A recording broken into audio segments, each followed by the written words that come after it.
Muito bem, irmãos, nós seguimos com o nosso tema de hoje, falando sobre esse assunto, perto está o Senhor. Abra comigo a sua Bíblia no Salmo 145, perto está o Senhor. Glória a Deus. Que bom que hoje tem luz, né, irmãos? Graças a Deus. Coisa terrível, esse banho de canequinha, ninguém merece, né?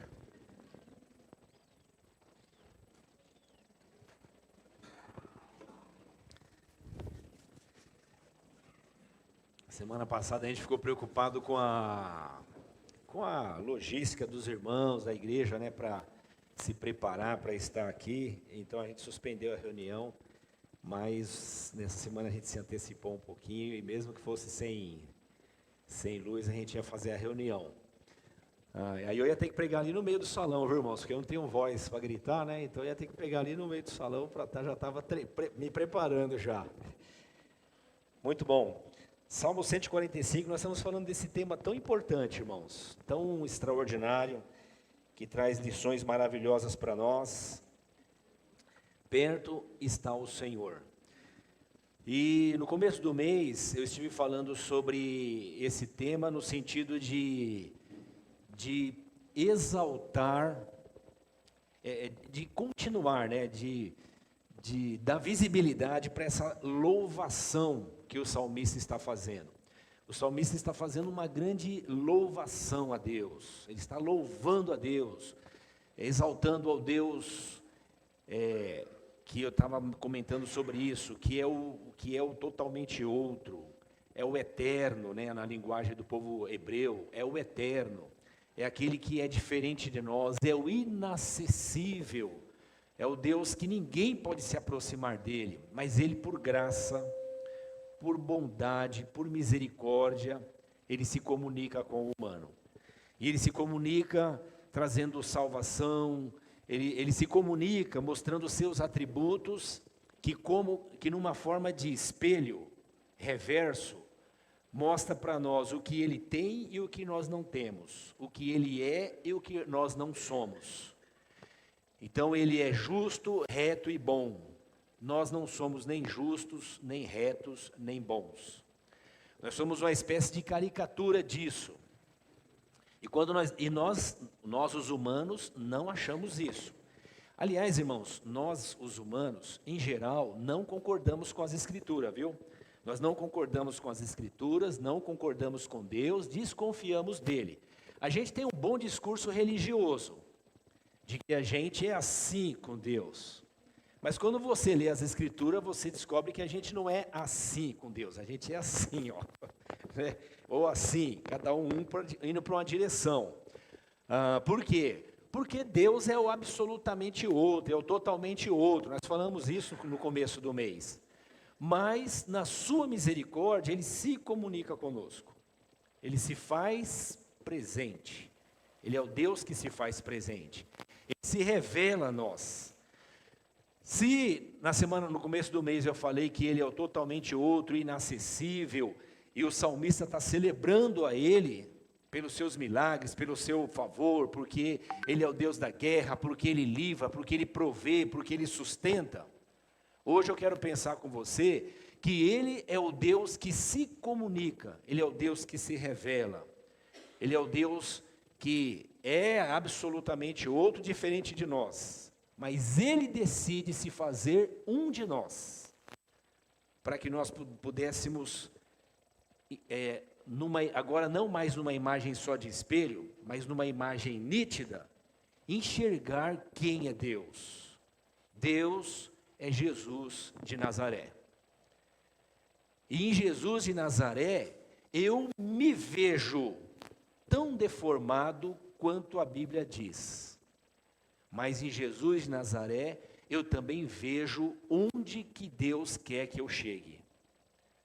Deus me chamou, a mim e a você, se comunicou conosco, se revelou a nós, para nos trazer como um imã que atrai, né, o ferro, ele nos puxa até Ele, a fim de nos tornar semelhante a Ele. E isso, a Bíblia, nós chamamos isso de revelação. o totalmente outro, o inacessível. Por que inacessível? Porque Ele é santo, nós falamos disso. Deus é santo. Eu e você não somos santos, no sentido de natureza. A santidade de Deus que há em mim, e há em você, a santidade que há em mim e há em você, ela é emprestada de Deus. Deus comunica para a gente. É assim, nesse processo como se fosse um imã que Ele me atrai. Então, quanto mais Ele me atrai, quanto mais eu estou próximo dEle, mais parecido com Ele eu fico. Então, a santidade dEle me alcança. E a santidade dEle que me alcança também me transforma. Eu nunca vou ser santo como Ele, porque eu não posso ser santo, eu não tenho natureza de santidade. Mas Ele comunica a santidade dEle em mim. Então, eu recebo isso em mim, e isso me transforma. E me deixa parecido com Ele. Nunca serei, nem eu nem você, como Deus, mas também seremos como Deus. Parece confuso, contraditório, mas a Bíblia nos diz que nós seremos como Jesus, o homem perfeito. E nós chegaremos lá, porque para isso nós somos chamados. Mas Jesus é mais do que o homem perfeito. Jesus é o homem perfeito, e nisso eu serei parecido com Ele. Mas no que eu não serei parecido com Ele? Que Jesus é Deus. Então, ao mesmo tempo que Ele me atrai para eu ficar parecido com Ele, Ele me mostra quão distante eu estou dEle. E isso me coloca no estado de dependência. À medida que eu vou caminhando com Jesus e a santidade dEle vai sendo comunicada a mim, eu começo a concordar com Ele. Concordar com Ele é concordar com a Bíblia, viu, irmãos? Nós costumamos dizer, eu concordo com a Bíblia, eu concordo com a palavra de Deus. Mas eu, pelo menos, quando leio a Bíblia, e eu tento me enquadrar igual um gabarito, o gabarito não bate. Eu não me enquadro nesse gabarito, você entende isso? Eu não me enquadro nesse gabarito. O Espírito Santo está, sabe aquela coisa assim, vai que você vai me empurrando assim para eu gabaritar, para eu me enquadrar nas Escrituras. E eu não faço isso por esforço, porque esforço não adianta. É o contrário, é rendição. Ao invés de eu me esforçar para me enquadrar nas Escrituras, eu tenho que deixar de me esforçar e me render. Quando eu me rendo, eu vou me enquadrando nas Escrituras. E quem está fazendo isso é o Espírito Santo. E nessa louvação que o salmista está fazendo aqui, o texto que nós tiramos aqui para ser a ênfase da nossa meditação, está no versículo 18. Salmo 145, versículo 18. Esse salmo também é chamado de acróstico, né? Porque ele é usado cada letra do alfabeto hebraico, e em cada letra do alfabeto hebraico é feita uma mensagem, é trazida uma mensagem, né? Mas aqui no versículo 18, o texto diz assim: o Senhor está perto de todos os que o invocam, de todos os que o invocam com sinceridade. Ora, o Senhor está próximo de todos. O Senhor está próximo de tudo, pois tudo está em Deus. Nada está fora de Deus. Portanto, não há nada que esteja longe de Deus, no sentido de distância. Não há nada, não há lugar onde Deus não esteja. Nos devocionais, nossos irmãos deixaram isso muito claro para nós. Entretanto, sentir a presença de Deus é condicional.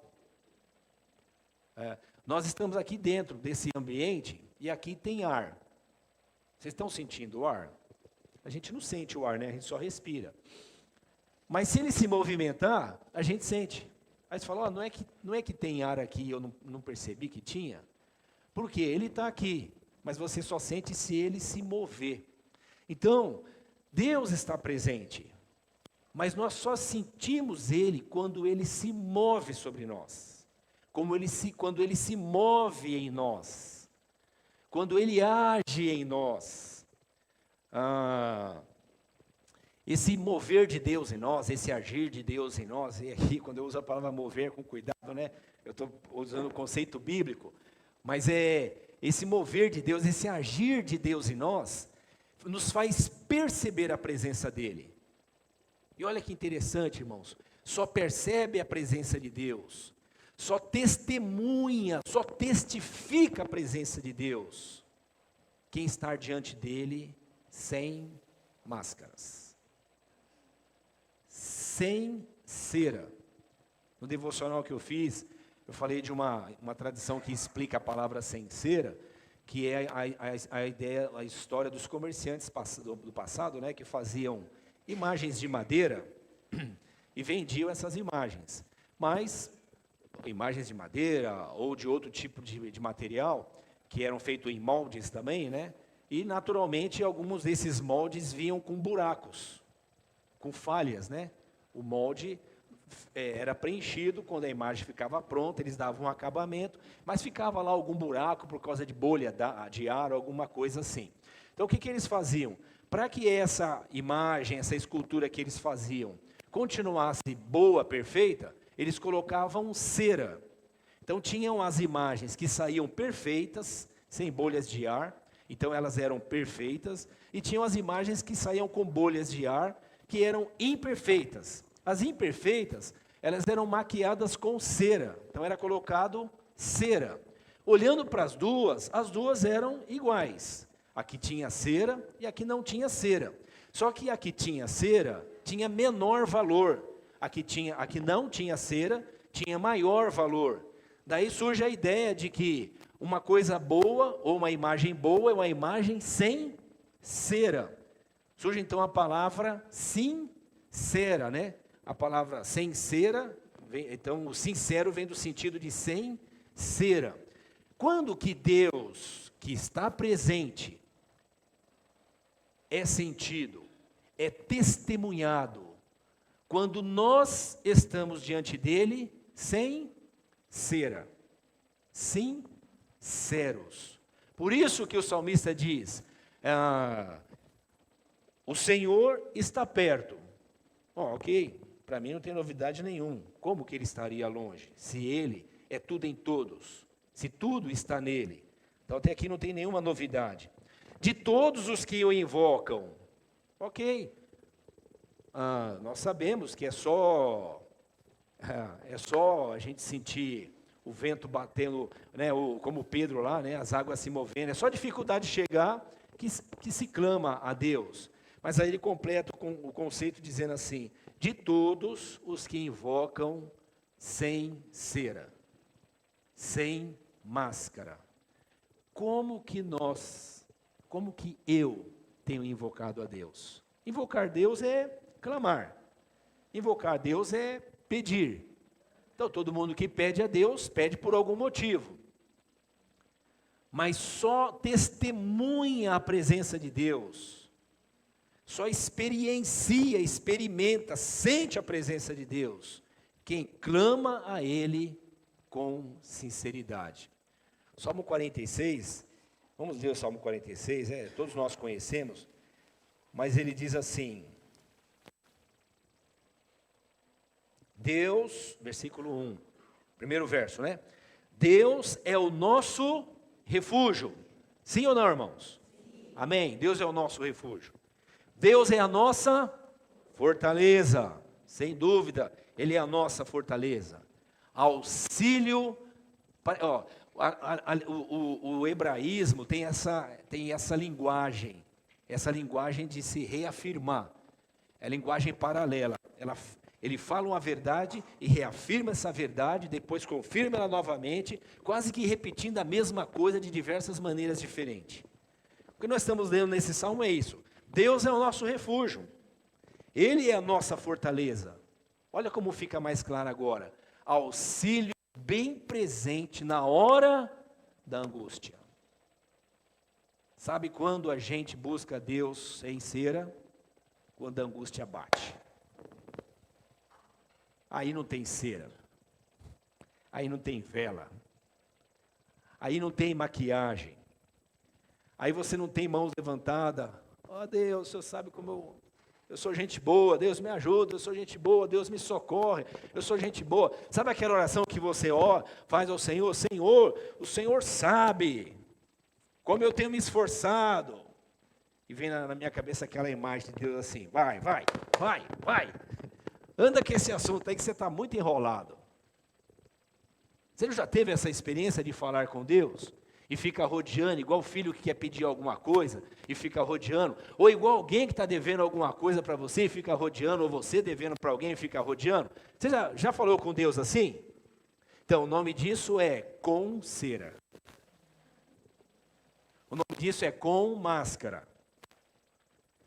Sabe aquela oração, Senhor, salva meus inimigos. O que eu tenho que fazer? Tem que orar assim. Salva essas desgraças, Deus. Senhor, abençoa meu marido. Ai, meu Deus.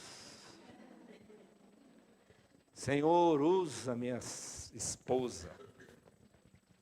A gente aprendeu alguns anos atrás, né? Alguém fala assim, minha benção. Minha benção. Quando fala minha benção, você não sabe se é porque é benção ou porque é um nome mudado para uma coisa que não é benção. E aí vira essa coisa toda, aí você vai orar ao Senhor, Senhor, abençoa a minha bênção. Sabe quando essa oração muda? Essa oração muda quando a angústia chega. Quando a angústia chega, é só o Senhor. E aí você clama ao Senhor sem máscara. É hora que você se derrama diante dEle. Como é comum o religioso, e aí eu e você podemos nos enquadrar nisso, vamos falar com Deus. E aí nós chegamos diante do Senhor, é igual, vou pegar esse aqui, a gente chega diante dEle, só faz aquele, puxa a nossa lista. Senhor, senta aí que eu vou falar com o Senhor hoje. Olha, aí começa a dar a nossa lista para Ele. Irmãos, quando a angústia chega, você não tem uma folha dessa na sua mão. Você não tem uma lista, você só tem gemido. Você só tem um coração que não consegue se expressar. Você só tem uma alma gritando. Você não sabe como dizer.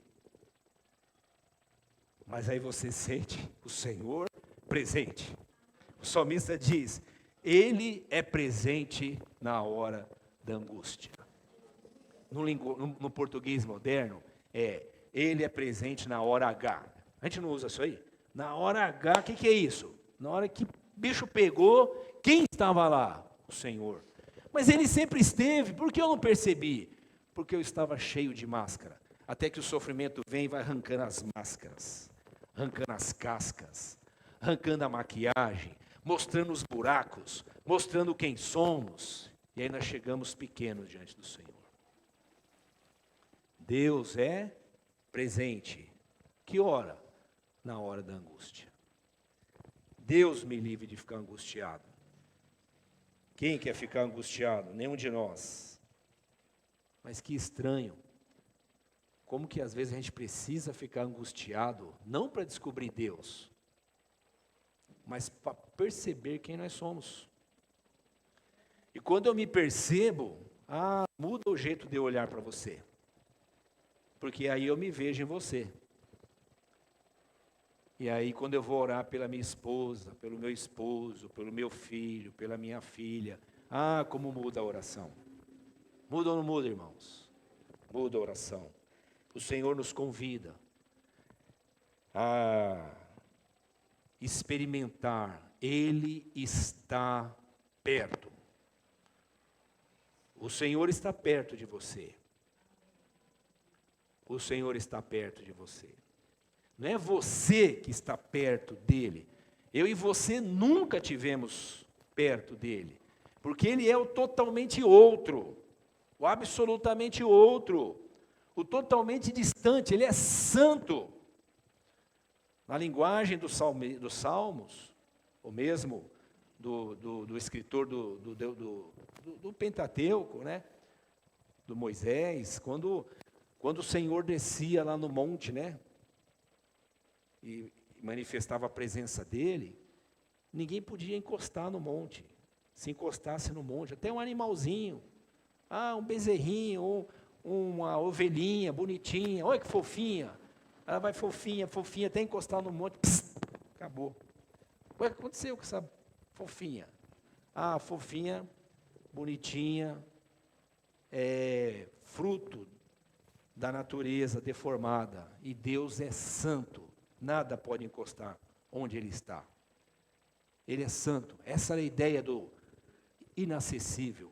Até que Ele se faz gente, humano, vem habitar entre nós, se suja com esse corpo que nós temos, se torna um de nós, para nos tornar parecido com Ele, nos chamando para vivermos sem cera, sem máscaras. Quando você lê o Novo Testamento, você vê o Senhor Jesus fazendo milagres extraordinários. Quando você lê o Evangelho de Mateus, por exemplo, a grande ênfase que ele dá, não é nos milagres que Deus faz no meio do povo de Israel, é nos milagres que Deus faz no meio do povo gentil. Olha que estranho. Porque ele está dizendo, Deus é isso, só experimenta Deus, só testifica de Deus quem busca Ele em verdade, quem busca Ele se desfazendo da religiosidade. E nós somos carregados de religião, não é, irmãos? Sim ou não? Mateus capítulo 15, eu quero ler com você do versículo 7 a 9. Uma outra palavra que nós encontramos no Novo Testamento, na boca de Jesus, que fala sobre o sem cera, sobre o sincero, sobre o sem máscara, é hipocrisia. E, irmãos, eu tenho assim a impressão que eu tenho, e eu quero compartilhar com você como é que eu vejo isso. Nós vivemos numa sociedade hipócrita. Hipócrita. É aquela sociedade, e hoje com as mídias então, enfim, mas essa é uma sociedade hipócrita, né? E é assim porque meio que tem que ser assim, né? Todo mundo precisa andar com um pouco de máscara no dia a dia, na rua, não é assim, irmão? É assim ou não é? É meio assim, não é? Então você chega lá para o seu chefe, aquele folgado lá, a pessoa chegando de manhã lá, fala, seu folgado, o que você quer? Vontade de sentar um tapa na sua orelha, manda logo aí. Aí o cara manda você fazer, você fala, eu vou porque você me paga, senão não ia não.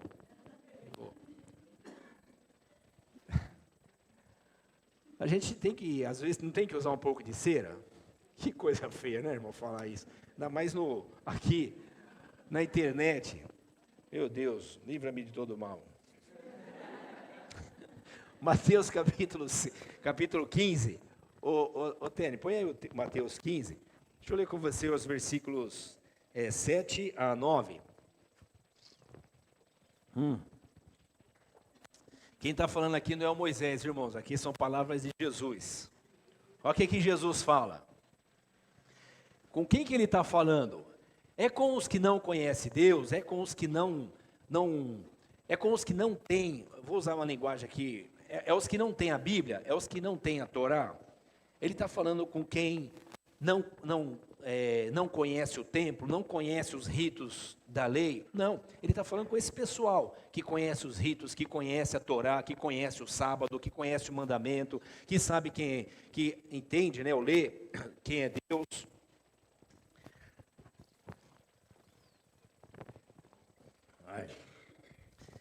Eu fico imaginando que vocês ficam perturbados comigo, né, irmão, tomando tanta água. A garganta seca que é uma coisa.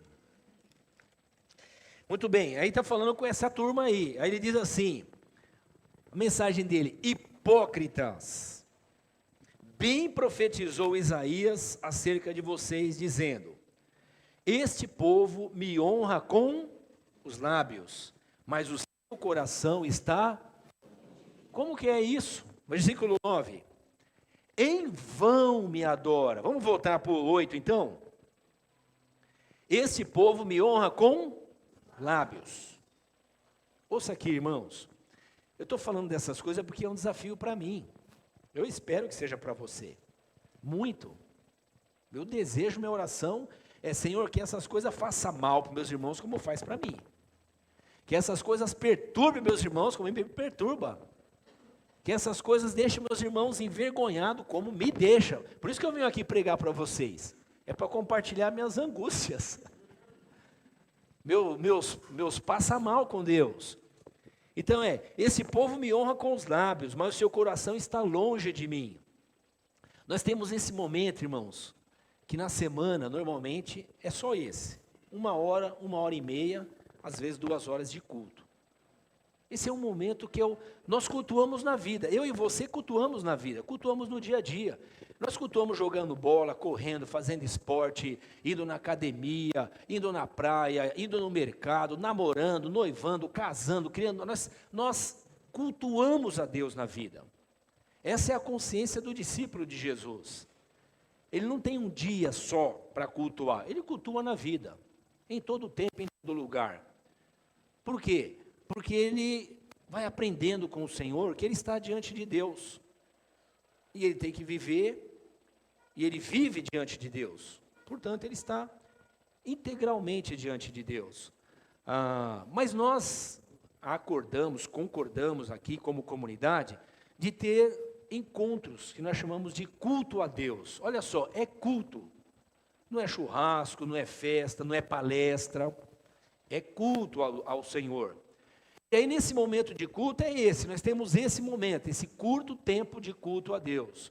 Esse não é um momento, irmãos, que a gente deveria vir consciente e chegar aqui, esse lugar não é sagrado, esse lugar não é santo, esse piso aqui não é, isso aqui não é altar, Deus não está mais aqui do que está aí, Deus não está na parede, ou Deus está dentro de você ou não está, é simples assim.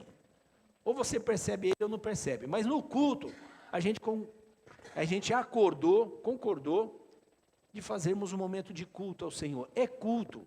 Olha que interessante, se fosse uma palestra, eu traria aqui um desses palestrantes bom, que faz todo mundo rir, ficar emocionado, né, neurolinguística, tarará, todo mundo ia sair daqui. Semana, nós vamos conquistar e vamos para cima. Pronto, não sei se dá certo ou não dá, parece que não, mas funciona por aí.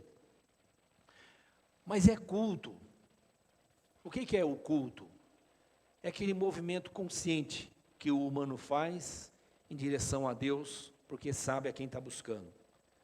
Então, o louvor, como é que é o louvor? É o que eu tenho diante do Senhor, a oração, nós já falamos disso com os irmãos, momento da oração, é um momento reverente, esse momento é reverente, esse momento é um momento de quebrantamento, não é um momento para a gente, né, é aquele momento de atenção, é só 1 hora e meia, é reverente, não é tenso, ele é leve, mas é reverente. Ele não é encaixotado, cheio de regras. Não, ele é livre, ele é solto, mas ele é reverente. E aí nós então invocamos ao Senhor. E eu e você viemos para esse momento. Quando que eu e você adoramos ao Senhor, espírito e em verdade? Às vezes a gente chega aqui e não chega agitado. E não chega perturbado assim, a cabeça agitada, né? Está aqui sentado e está passando os canal. O irmão está cantando, o outro está pregando, e a gente só passando os canal na cabeça, né? Eu aqui estou pensando na eleição, estou pensando em outra coisa, pensando no time, pensando no futebol da tarde, no jogo, no treino, não sei lá o quê, qualquer coisa. Mas é o nosso momento de culto. Como é bom eu e você estarmos pensando nisso. Nós já temos tanta agitação durante a semana inteira. Esse é o momento que eu preciso reservar para o Senhor. Eu vou dar o meu melhor para Ele. E invocar o nome do Senhor. Amém, irmãos? Deixa eu só voltar aqui no texto.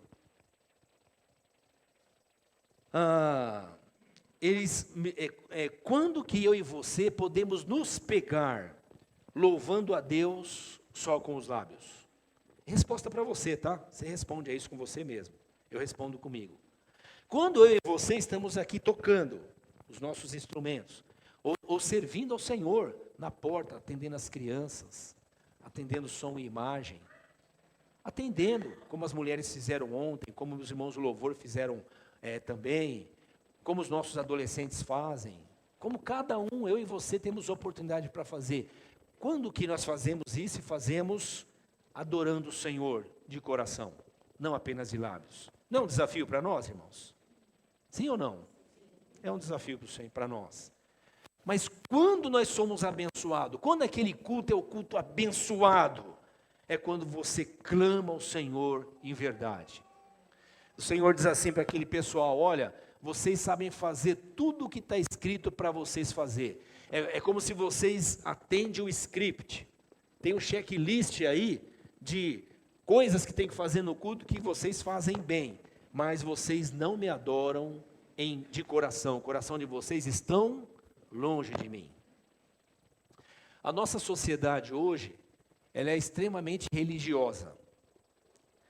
O Brasil, ele é muito cristianizado, ele foi cristianizado. O que é cristianizado? Foi colocado um monte de post-it nele, né, de etiqueta no Brasil, de crente, de cristianismo. Então, nós temos no Brasil um povo bastante cristianizado. Temos muita gente evangélica, mas temos pouco evangelho nas pessoas. E isso deixa bem claro para a gente o que Jesus está falando conosco. Nossos lábios honram ao Senhor, mas o coração está longe. Quando que o meu coração e o teu coração está próximo do Senhor? De novo, quando ele está sem máscara. Eu não estou preocupado com o que quanto eu vou impressionar. Eu não estou preocupado o quanto eu vou impressionar o próximo ou a Deus. Eu estou preocupado somente com o Senhor. E aqui eu vou orar ao Senhor. E aí alguém diz assim: pastor, nós temos liberdade no culto? Ora, irmão, se você está diante do Senhor, quem é o homem para pôr limites para você? Você chora, você grita, você pula, você rola, você gruda na parede. É você e ele. Ah, irmão, não gruda na parede não, já foi, já estou grudado. Irmão, não grita não, já gritei, já dei glória a Deus, já dei aleluia. Pô, chora mais baixo, já chorei, já me derramei. Por quê? Porque eu estou diante do Senhor. O que me importa é quem está perto de mim, olhando para mim. Eu estou rasgando o meu coração diante do Senhor. Lembra-se da cena de Ana? Ana está orando, falando com o Senhor, mas a angústia dela é tão grande que ela nem sai voz. A Ana, né, mãe do Samuel, do profeta Samuel, Antigo Testamento, ela é estéril, não pode ter filho. E ela está lá orando. Passa o pastor da época, né, e olha para ela: mas que é isso? Encheu a cara logo cedo, está bêbada. Aí vai lá: Ana, não faz isso, está bebendo, menina? Precisa vir celebrando. Ô, Ana, que isso, Ana? Você está, né? Se afasta do vinho, para de beber. A Ana fala assim: ué, meu senhor, você não sabe do que você está falando. Eu estou angustiada. E eu estou falando com o meu Senhor. Sabe quem não está sentindo Deus? O profeta. Sabe quem está sendo visitada por Deus? Ana, a bêbada. Eu quero saber de limites, eu quero saber de regras. Eu estou diante do Senhor. Meu coração está rasgado diante dEle. Então você tem liberdade diante do Senhor. E você adora Ele como você é. O irmão Tadeu está aí? Não veio hoje, então eu vou falar dele. Logo ele se converteu, às vezes eu ficava preocupado se ele ia quebrar alguma cadeira aqui. Porque ele orava, ele batia assim na cadeira. Alguns irmãos lembram? A cadeira, falava assim: puxa, como é que eu falo para esse irmão? Para ele orar à vontade, mas sem quebrar a cadeira, né? Mas com o tempo ele continuou orando. E as cadeiras resistiram e ele parou de bater nas cadeiras. Mas eu estou falando dessa liberdade, né? Essa liberdade. Irmãos, como é bom estar diante. Irmão, esteja diante de Deus, esteja diante dEle. Você quer chorar? Chora. Você quer rir? Ria. Você quer dar glória a Deus gritando? Dê. Eu não dou porque eu não tenho voz. Você quer pular? Pule. Mas faça isso diante do Senhor. E quando você faz isso diante do Senhor, você não precisa imitar ninguém porque alguém está fazendo. Você simplesmente faz. Você se derrama diante dEle. O Senhor chama eu e você para experimentarmos o Senhor. O Senhor está presente.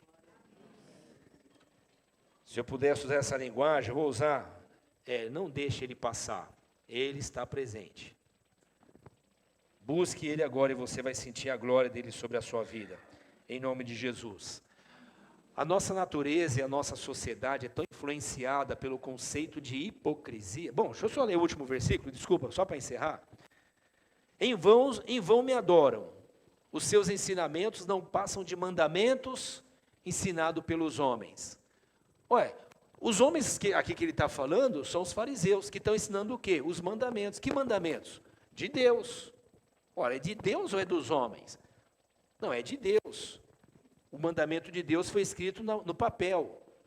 O papel a gente chama de letra fria. E legalista é aquele que se apega à lei. No sentido jurídico é uma coisa boa, no sentido religioso é uma porcaria. Então é aquele que se apega à letra fria da lei.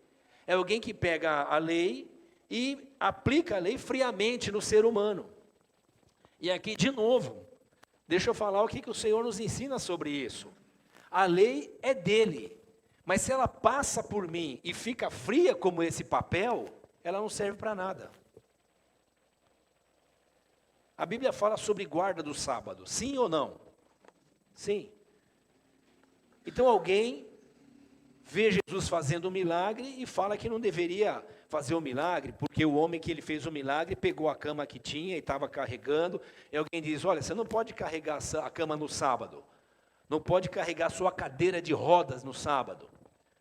Aí ele fala, olha, o cara que me curou mandou eu carregar, estou carregando. Mas a lei que não. A lei fria dizia que não, mas a lei viva, que era o próprio Deus encarnou e é Jesus de Nazaré, está dizendo que quando ele se manifesta, ele produz liberdade, ele cura.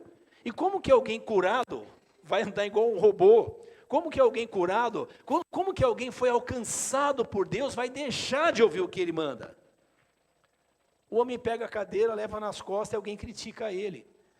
E aí na discussão sobre o sábado ser o dia de descanso e não pode fazer nada, ela vai se alongando em vários textos bíblicos, mas o conceito que se tem é esse. O sábado foi feito por causa do homem ou o homem foi feito por causa do sábado? Qual que é o mais importante? A lei de Deus é importante. A lei de Deus é importante, mas ela veio para me trazer vida. E se eu que sou legalista pego ela como uma letra fria de papel, e quer aplicar em alguém só para condenar esse alguém, essa lei vira humana, e não divina. Quando a lei passa por Jesus, o comportamento é de misericórdia, é de compaixão. A lei de Deus traz vida. Por isso que o salmista diz assim, olha uma coisa aqui de louco, ele fala assim, a tua lei, Senhor, é como mel na minha boca. Mel? Lei como mel? Como é que pode isso?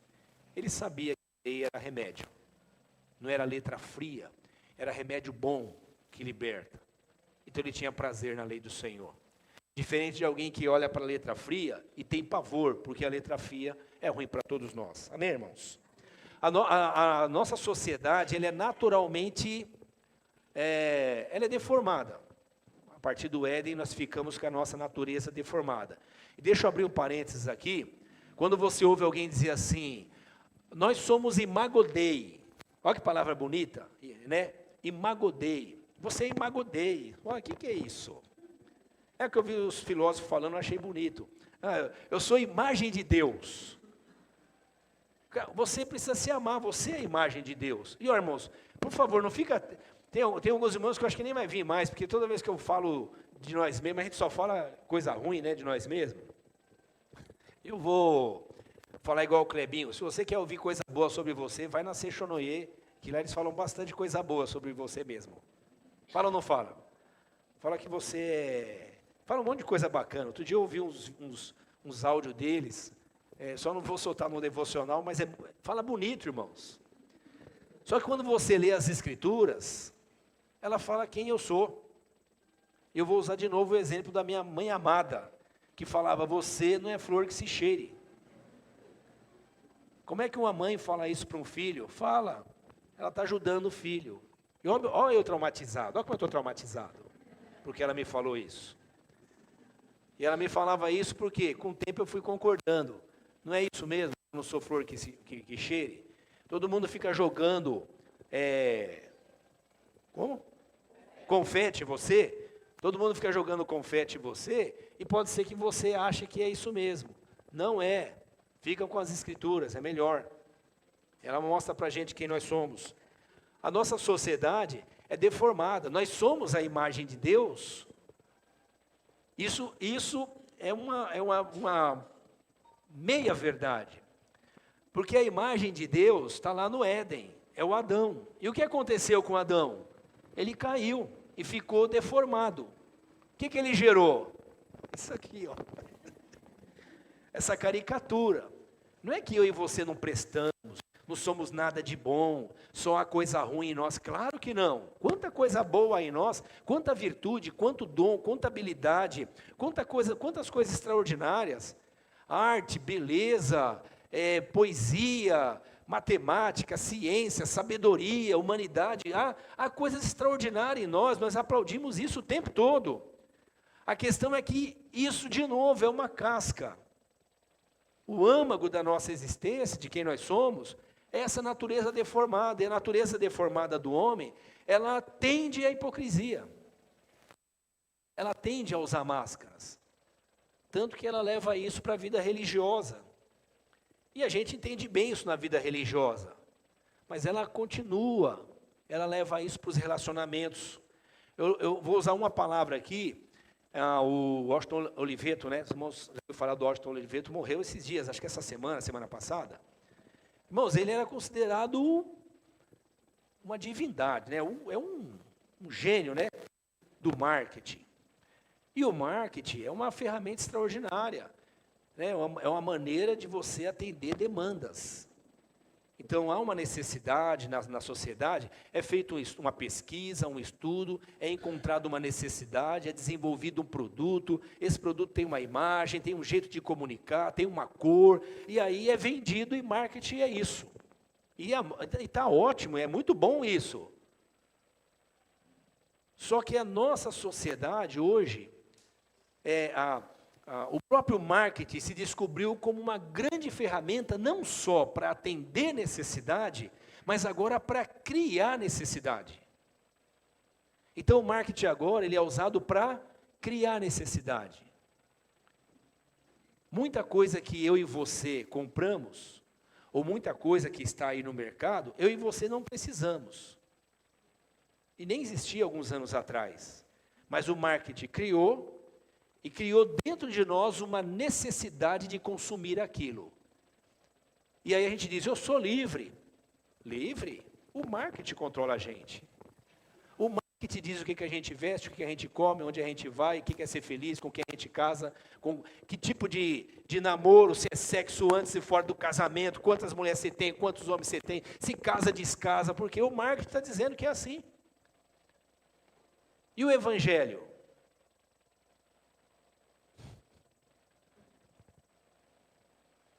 O marketing produz uma necessidade na sociedade para vender um produto.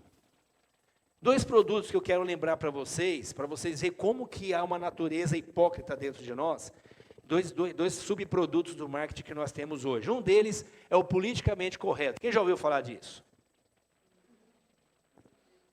Politicamente correto. Irmãos, tem coisa mais hipócrita do que é politicamente correto? Tem. Mas a nossa sociedade consome? De balde, assim, né? De balde. Tem gente que se batiza nisso, está sempre se batizando nisso. Né? Politicamente correto. Imagine Jesus no século 21, chegando no culto, como esse, aí encontra os pastores lá, os sacerdotes, o presbitério, que seria os fariseus, né? Aí ele chega assim e fala, seus hipócritas, o culto de vocês estão longe de Deus, porque vocês só cultuam de boca e não de coração. Irmão, estou dizendo que acontece isso aqui, eu estou só trazendo para os dias de hoje, né? Imagina o pessoal pegando pedra para apedrejar ele. Por quê? Porque é lógico, ele não está sendo politicamente correto. Como que ele tinha que fazer? Chegar lá, agradar a liderança, agradar o pessoal, para ele ter uma boquinha para poder ter uma oportunidade. Mas Jesus não usa máscara. Jesus é sem cera. Jesus, ele vive em integridade. Ele é inteiro. Ele não é o que a gente chama hoje do super sincero. Eu digo na cara. E de preferência sem educação nenhuma, sem respeito ao próximo. Que é outro tipo de hipocrisia. Jesus, ele é o sem cera. Ele não tem o que esconder. Eu tenho o que esconder. Jesus não tinha o que esconder. Jesus, ele era o que ele era. Eu tenho dificuldade de ser quem eu sou. Mas Jesus era quem ele era. E Jesus está me chamando para eu cada vez mais viver sem máscaras. Amém, irmãos? Então, duas palavras. Uma é o politicamente correto. Imagina a igreja de Jesus Cristo, esses 40 milhões, 35, 40 milhões de evangélicos no Brasil. Vocês já viram eles? 35 milhões, 40 milhões, irmãos, de evangélicos no Brasil. Vocês já viram eles? Vocês sabem onde eles estão? Mas eles estão por aí. Eu também não consigo enxergar assim. Você imagina esses 30 e poucos milhões de evangélicos dizendo não ao politicamente correto. Não. Nós somos... Irmãos, quem tem a Jesus como modelo, não precisa de outros modelos para a humanização. Não precisa. Eu já tenho Jesus de Nazaré. Ele é que me ensina como é que eu trato branco, negro, rico, pobre, homem, mulher, criança, transgênero, não importa. Ele me ensina como é que eu trato o próximo. E eu não preciso de uma política para isso. Eu não preciso de um discurso para isso. Por quê? Porque eu já tenho Jesus de Nazaré. Amém, irmãos? O discurso do politicamente correto era uma coisa que a igreja tinha que repugnar, que a igreja tinha que rejeitar. Mas a igreja brasileira hoje, ela tem uma atitude subserviente ao politicamente correto. Vocês estão entendendo o que eu estou falando, não é, irmãos? Eu vou esticar o assunto, vocês levam isso para casa para pensar. A outra coisa que acontece é o discurso progressista, ideológico. É o discurso ideológico. Todo mundo já ouviu falar aqui da cultura woke, né, irmãos? A cultura woke é aquela que fala do bem, é aquela que se traveste de evangelho. Só na prática é que ela não é evangélica. Então hoje tem um discurso na nossa sociedade que ele também vai sendo absorvido pela igreja. Ele vai sendo absorvido e vai sendo transmitido, né? Tem uma palavra que é o narrativa. Hoje fala-se muito de narrativa. Então é narrativa política, é narrativa social, é narrativa cultural, é narrativa evangélica, tudo é narrativa. Você já ouviu falar sobre isso? Não, isso que você está falando é uma narrativa, isso é uma construção. Alguém produz um bom discurso, constrói uma ideia, diz que isso é verdade e você abraça. Esse hoje é o discurso da nossa sociedade. É o filhote do marketing. O grande discurso da narrativa. E a igreja, o que tem feito hoje, irmãos? Por falta de Bíblia, ela abraça a narrativa ideológica. Seja a narrativa ideológica de esquerda, seja a narrativa ideológica de direita, e cada um veste a sua roupa da cor que quiser e bota Deus no meio, dizendo, Deus está comigo nessa narrativa. Quando eu e você temos a Jesus, irmãos, e a palavra de Deus, nós não precisamos de narrativa. A narrativa é uma produção do marketing. O marketing produziu a narrativa. E diz para mim e para você o que nós temos que consumir. Aí ele cria uma bolha de bonecos e ele fala assim, você é esquerda. Cria uma outra bolha de bonecos e diz, você é de direita. E eu e você abrimos as Escrituras e diz, não, nós não precisamos de narrativa. Nós não precisamos consumir esse lixo que esse marco ideológico tem produzido. Nós temos as Escrituras, ela é suficiente para nós. E o que isso tem a ver com o nosso tema? Ah, sim, nós vivemos diante de Deus. Deus não está na religião, nem no culto. Deus está na vida. E se Deus está na vida, a minha integridade é na vida. Então é na vida que eu manifesto quem eu sou. Fazendo política, me relacionando com as pessoas, fazendo negócios, sendo cidadão, fazendo o meu voto como cidadão. Amém, irmãos? Vocês vão me buscar e vão me encontrar quando me buscarem de todo o coração.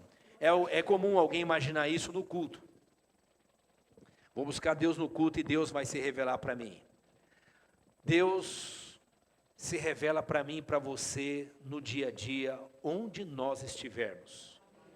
E nós precisamos nos despir das máscaras, das cascas, das ceras que têm sido propostas para nós, como máscaras religiosas, máscaras ideológicas, ceras de discursos, Hulk, por exemplo. Amém, irmãos? Eu espero que essa reflexão nos ajude a pregar o texto bíblico e trazer para o nosso dia a dia. E eu e você entender que nós vivemos diante de Deus. Nós temos consciência de que nós estamos diante de Deus. E nós experimentamos Deus quando nós buscamos Ele sem cera, com integridade. Amém, irmãos? A palavra do Senhor nos diz assim: Deus resiste ao soberbo. O hipócrita, ele é soberbo, porque ele impõe para o outro uma coisa que não é verdade. Nem para ele, nem para o outro. Mas ele tem que impor, porque é isso que vende bem. A Bíblia nos ensina, Deus resiste ao soberbo. Não é que ele não leva em conta, está dizendo assim, ele resiste. O soberbo arruma briga com Deus, porque ele resiste ao soberbo. Mas diz assim, ele dá graça ao humilde. O humilde é aquele que se vê diante de Deus e tira as máscaras, tira as cascas, tira a cera. E aí nós voltamos para o texto que os irmãos fartamente comentaram nos devocionais esse mês, sobre Davi, na sua oração no Salmo 51. Senhor, não me lances fora da tua presença, não retires de mim o teu Espírito Santo. Alguém pode jogar pedra no Davi, e como disse o irmão Zanetti, ele alcançou misericórdia de Deus, mas ele colheu os frutos do que ele fez. E nós também colhemos fruto do que nós fazemos. Mas que bom que nós podemos estar diante de Deus, mesmo assumindo as nossas responsabilidades, crendo na misericórdia dele e na bondade dele sobre a nossa vida. Amém, amados? Tiago fala sobre isso. Deus resiste ao soberbo, mas dá graça ao humilde. Eu quero encerrar o texto, lendo o texto de João, capítulo 4, versículo 23. Nas palavras, de novo, de Jeremias, ele diz assim, olha, vocês vão me buscar e vão me encontrar. Quando me buscarem? De todo o coração. Vocês vão me buscar e vão me encontrar. Quando me buscar de todo o coração. João capítulo 4, versículo 23, diz assim, no entanto, está chegando a hora, e de fato já chegou, em que os verdadeiros adoradores adorarão o Pai em espírito e em verdade. E olha, o Pai procura esse tipo de gente, que adora Ele em espírito e em verdade. Versículo 24. Deus é espírito, e é necessário que os adoradores o adorem em espírito e em verdade. Deus não é isso aqui, eu e você nos vemos. Deus não é isso. Deus é o que nós não vemos.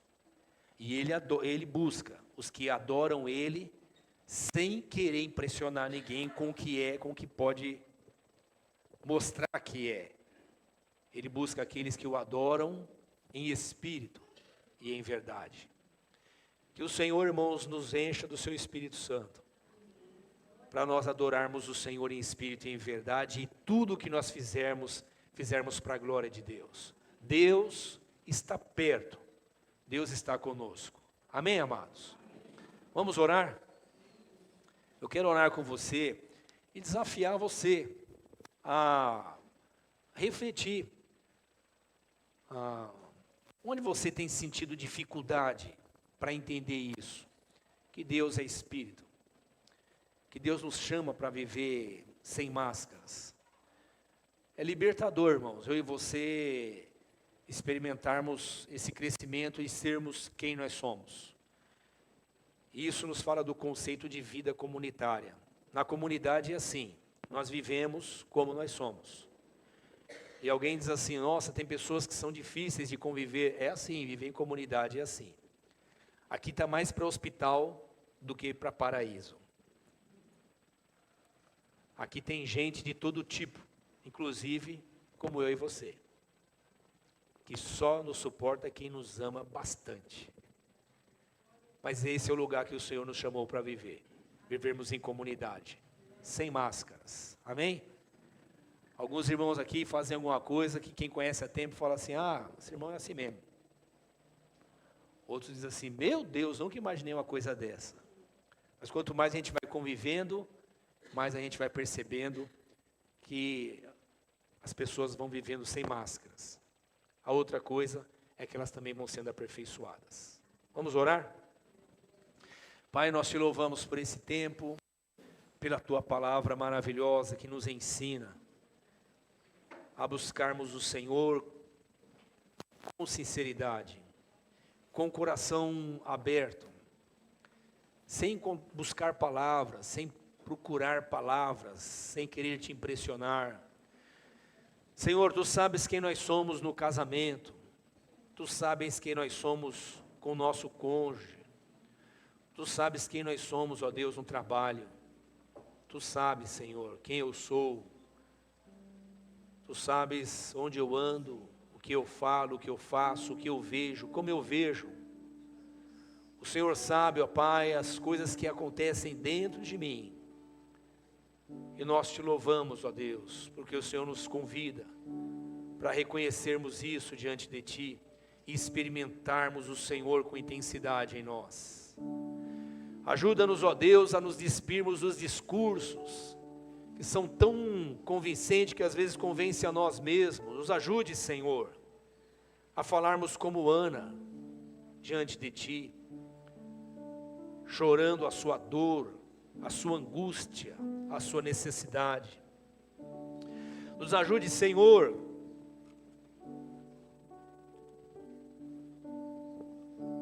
a estarmos diante de Ti como Pedro, dizendo, Senhor, Tu sabes que eu te amo. Tu sabes que tipo de amor eu tenho por Ti. Nos ajude, Senhor, a andarmos como os apóstolos andaram, um corrigindo o outro em amor, enxergando-se a si mesmo. Nos ajude, Senhor, a parar de construir desculpas diante de Ti, como se o Senhor não nos conhecesse. Nos ajude, Senhor, a estarmos nus diante de Ti, reconhecer quão nus estamos diante de Ti. Senhor, nos dê um coração quebrantado, nos dê um coração que reconhece a Sua bondade, a Sua misericórdia, a nossa limitação, quem nós somos e como precisamos de Ti.